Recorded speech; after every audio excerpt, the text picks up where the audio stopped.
Hello everybody, this is the continuation of the class. We are going to have a wonderful class today. It's a very interesting topic. Is it drinking wine a sin? Can it become a sin? On one hand we see there is a mitzvah to drink wine.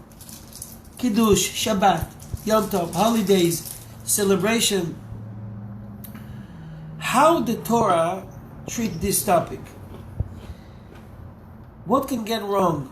If it's permitted on Purim, I hear often, on Purim, just drink as much as you want.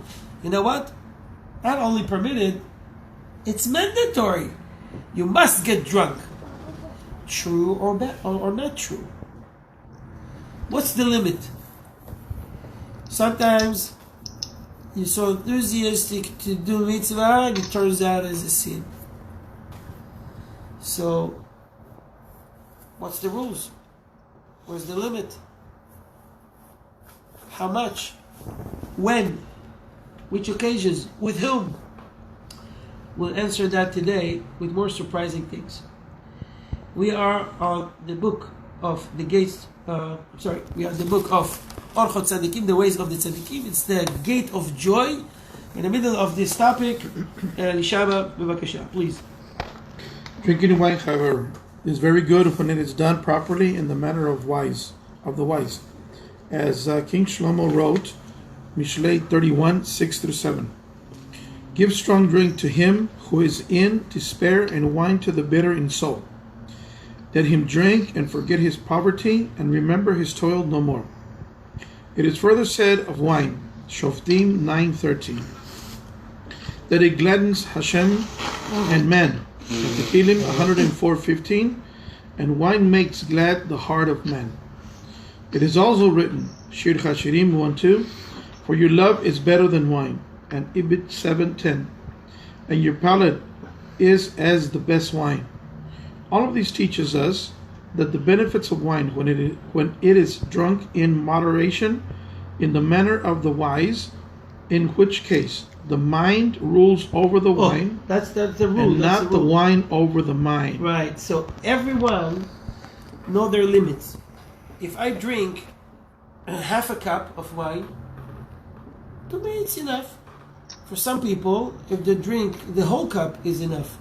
For some people, if they drink half of it, they lose their mind. They become drunk. So I can't tell you, and the Torah cannot tell you, the limit is 1 cup. What size? What's your weight? A man, a woman, 15 years old, it's against the law. But what if he drinks in Kiddush? He's obligated on Purim from 13 years old. So you know your limit. If you don't know, take it slowly step by step, slowly, and drink a little bit, and then see how you handle it. Now, why to even drink in the begin with? There's a mitzvah to drink wine. Even the Rambam, the greatest doctor ever, said that drinking wine before eating, it's very good for you. It's very healthy.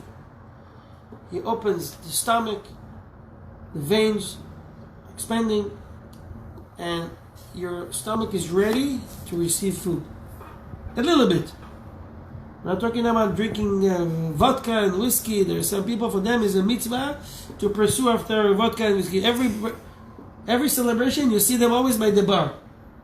Where are they? By the bar. No, today is a mitzvah. They'll find that it's a justification from the Torah. The halacha, today is a mitzvah to drink. You want to drink a little bit. People flag you as someone that is always by the bar. That's not good on your resume. Drink a little bit. Give you a nice and good feelings. And you fulfill the mitzvah, that's it. It's a mitzvah to be happy. It's a mitzvah to be happy every day. You want to drink every day? You know your limit is a half a glass of wine? Do it before you go to sleep. You won't do foolish things. You drink, you go to sleep, bye. Please read the next part. who drink at the set time with friends and acquaintances, and with the saintly and the righteous, and not with boors and empty-headed people. So, when you already drink, you should choose your company wisely and carefully. Because if you drink with righteous tzaddikim and chassidim, most likely there's going to be words of Torah. It's going to be nice talking there. You won't hear the S word or the F word or the N word or whatever. But if you drink with all these light-headed people, the stupid and the lawbreakers or whatever you want to call them, you know what's the result? What can come out of it? What good can come from out of this group of people?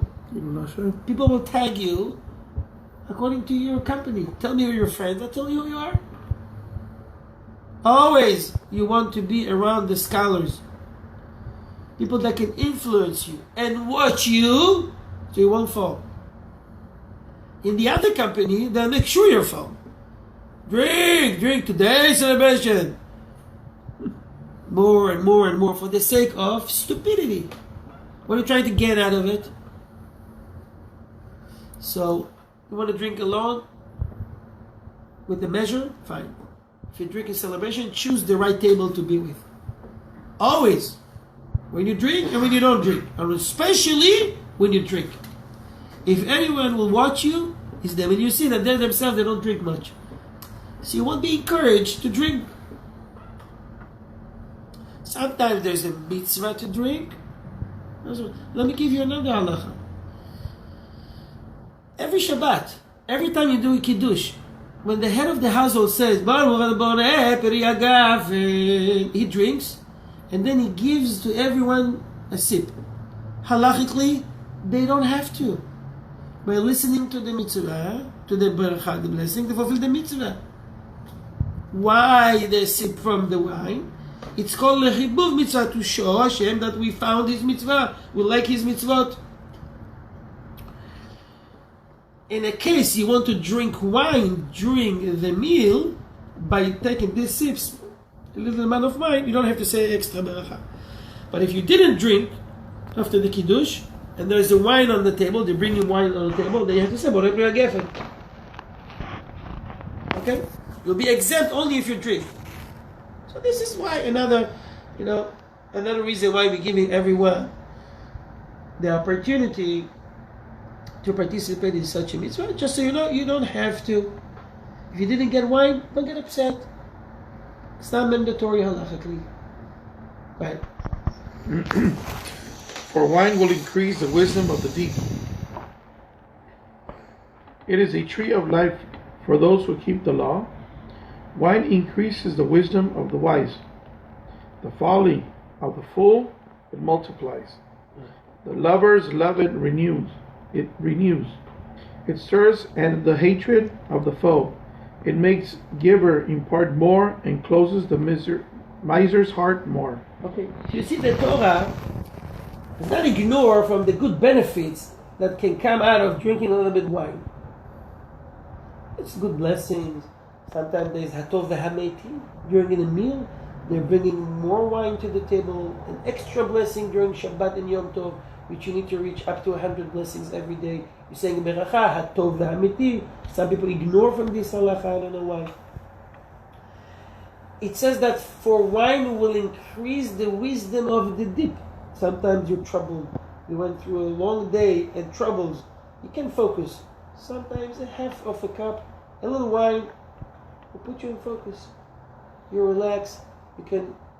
You control again your mind, and you can do a lot of great things.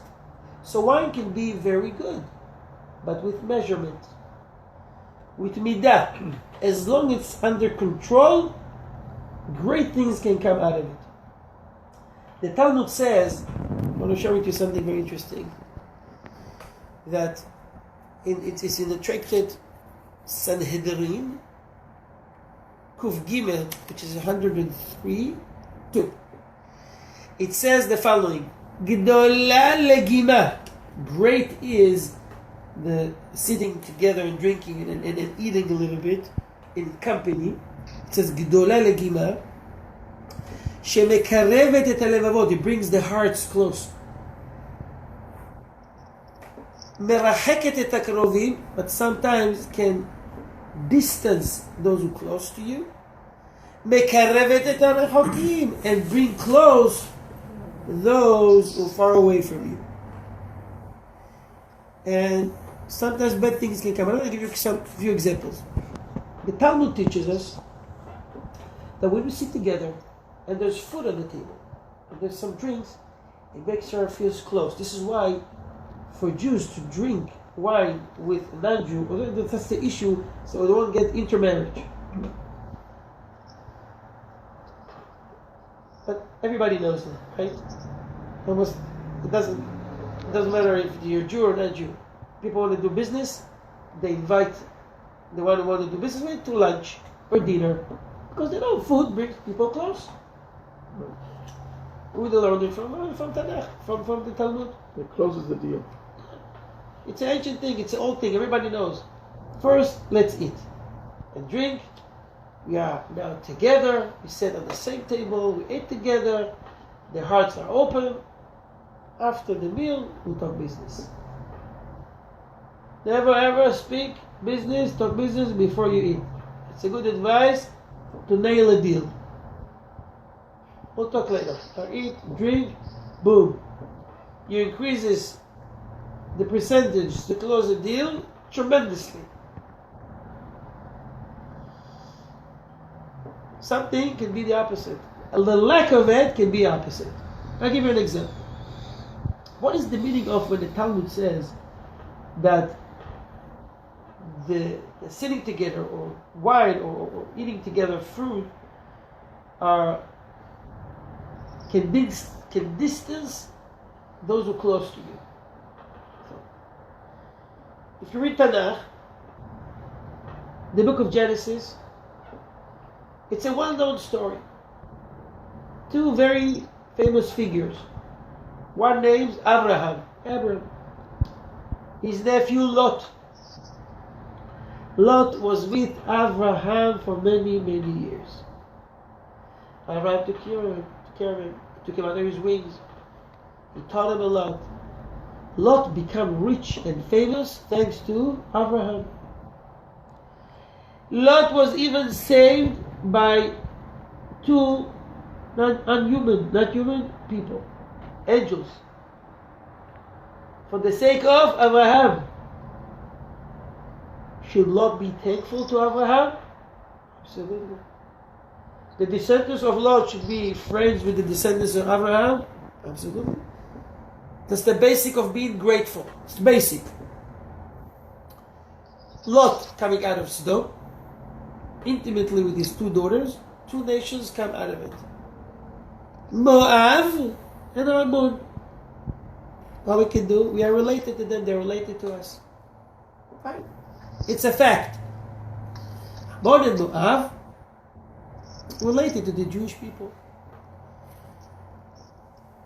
Just a reminder that the Mashiach will come from Moab. Who is the grandma of David HaMelech, King David? Ruth. Ruth came from Moab. But the Torah, it's a commandment from God. Hashem said that in His Torah, marked forever, a bad decree against Ammon and Moab. What happened? Hashem said, Lo yavo Ammoni u'Moavi b'kahal Hashem. You should never ever marry with Ammon and Moab. The men are not allowed to take women from the Jewish people. The women of Ammon and Moab are different. It's permitted. Why? For another discussion. What happened? What happened? They didn't go to their land. Why such a bad decree? What did they do? They were ungrateful. So many years later, the people of Israel, it was Avraham Avinu days. Ammon and Moab became a great nation. The people of Israel go to Egypt, living after 110 years, millions of people. They're doing their way to Eretz Israel. After 40 years in the desert, studying Torah, accepting the Torah, becoming the children of God, covenant with Hashem, fine. They're getting very close to Eretz Israel. They're sending messengers to speak with the king of Ammon, and please let us shortcut to your land to get to the land of Canaan. It's our land, the promised land. Refuses. Ammon and Moab refuses and did the opposite. They committed the Jewish people sin. They make them do sin with their own girls. The Torah says why the men of Ammon and Moab are prohibited forever to intermarry with Israelites, with Jews. Al asher lo kitnu etchem balechem uvamayim.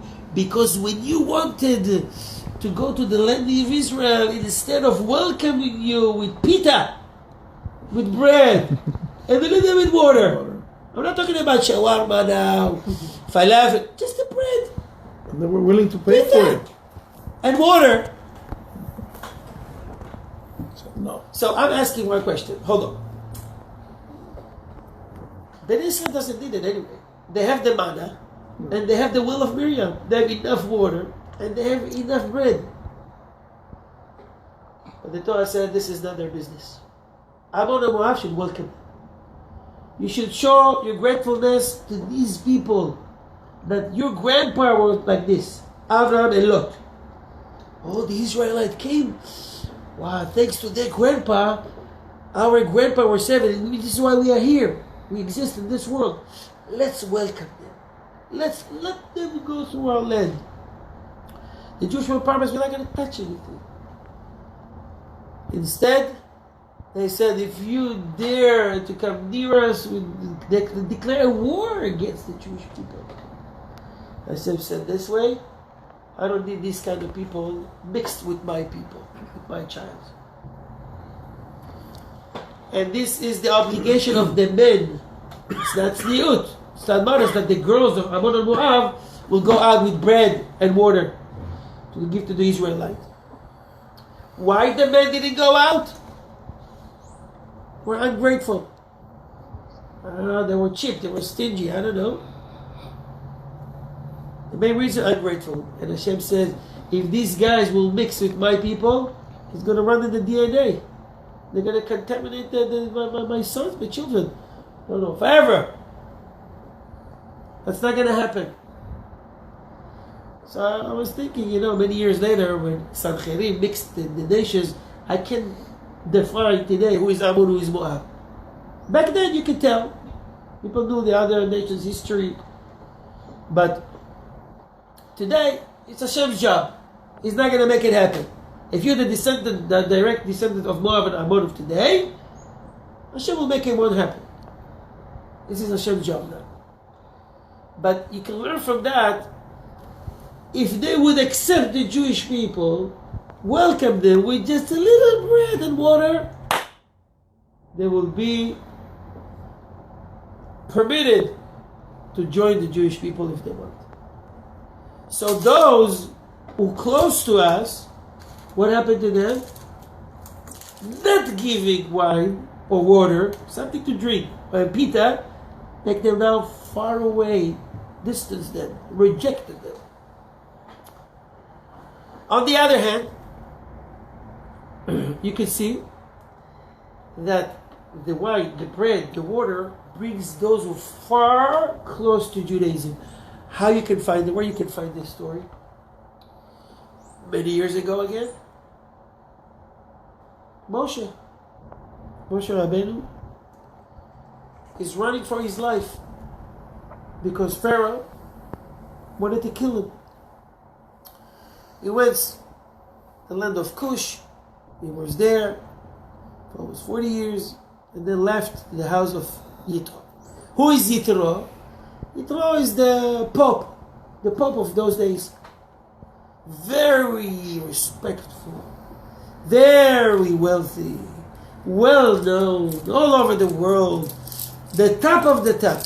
He has everything.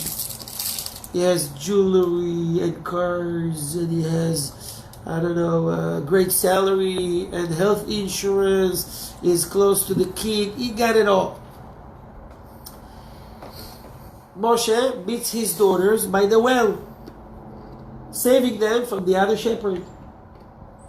Yitro, look at the window. It's still early in the morning.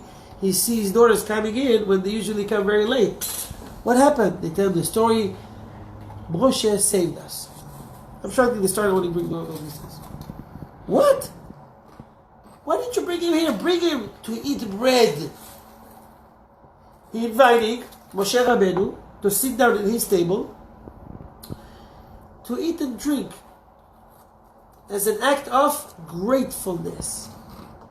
Sitting together, talking about, you're sitting with a great person, Moshe.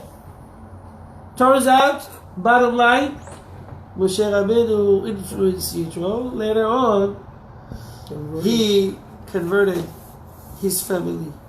He became a true Noachide. And he respected the Jewish people. He left everything behind. He went to the desert, and the Torah praises Yitro to the degree that he called the parsha under his name, and the descendants of Yitro always saved. And Hashem says, never touch them. Any war, if they are mixed with your enemies, you send the message to clear. You don't touch them. And ever since, there's a strong bond between us and the descendants of Yitro. How it happened? Pita and water, sitting together, eating and drinking. So a little bit of wine, a water, and pita and bread brings people close. Sitting with the wise. On the contrary, what can happen can be horrible things. It was kosher and all the pizza? Back then they didn't have kosher issues. Don't worry about that. No chai. Don't worry about it. What happened? Listen to this.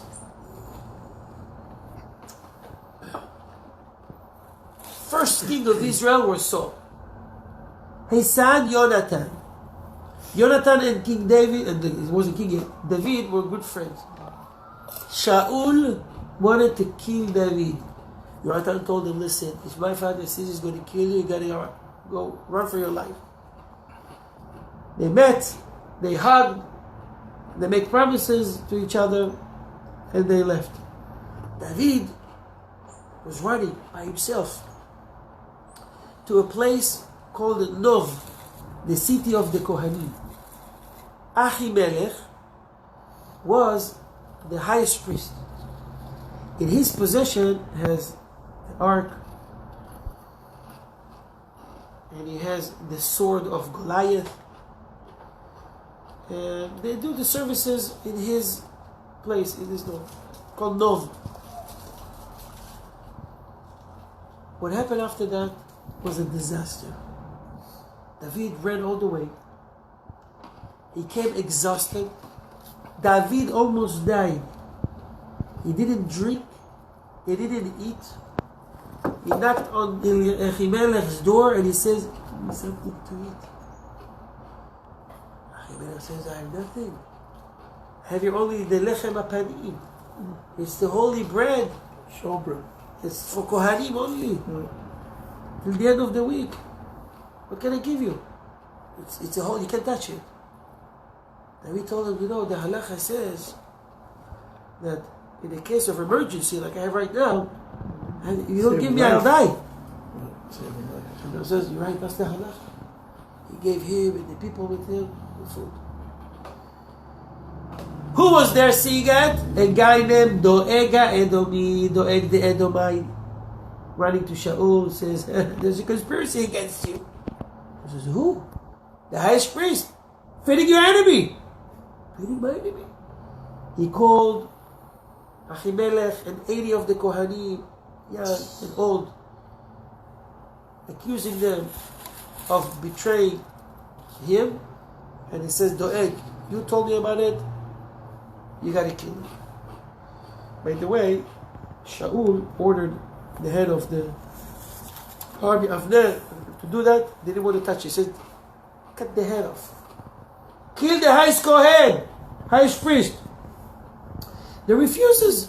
He said, I've never touched the Kohen. Never heard, unheard of, that you refuse the king. So Shaul says, you gave me this news, you take care of it.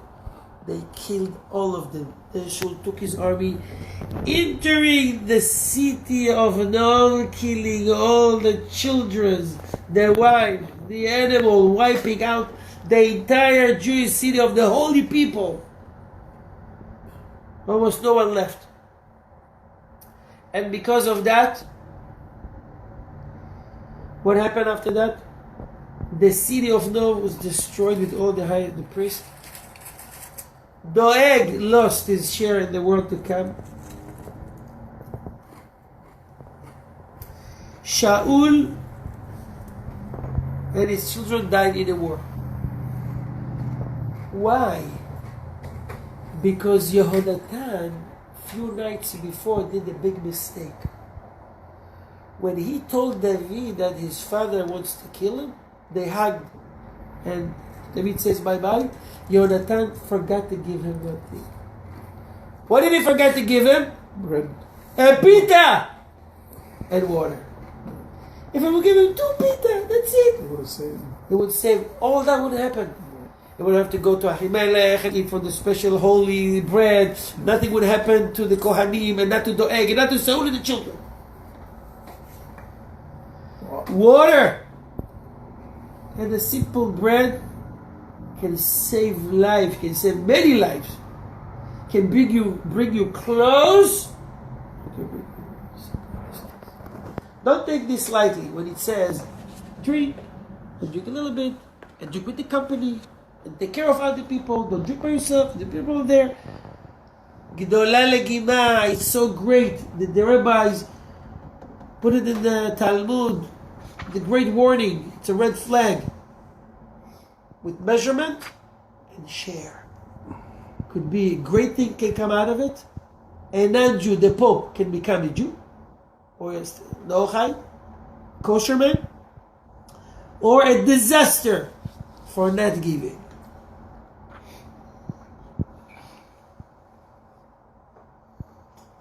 How many minutes already? 20 seconds. Listen. So I have more to share. I think I will leave it Bezrat Hashem to next class because we're studying a new. I will share with you. I want to share with you another story. I will leave it for next week. Bezrat Hashem. We'll see. There was some An interesting story about Yaakov. Yaakov Avinu connected to the parasha we read. Sorry.